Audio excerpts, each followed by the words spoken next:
په دا اوس تقریبا یو کال کېږي شاوخوا زه په دغه حوزه کې یم. په اول شپو کې څه شیان ولو، اوس بیخي ټیټ سوی ده. داسې پېښ سوې ده په جمعه کې عمر جنایي پېښه نه ده ثبت کړې، په ډېر وخت کې نه ثبتېږي.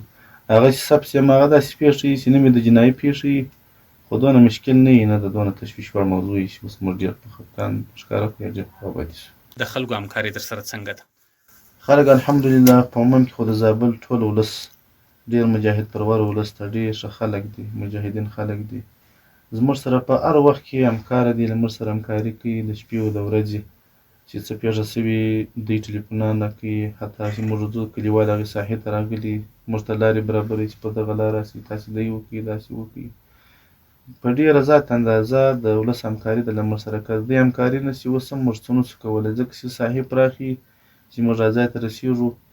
غله غلا کړي تللي، بل مشکل هم پېښ سوی، بل مشکل هم پېښ سوی. نو د ولس د خلکو زیاته همکاري زموږ سره شته.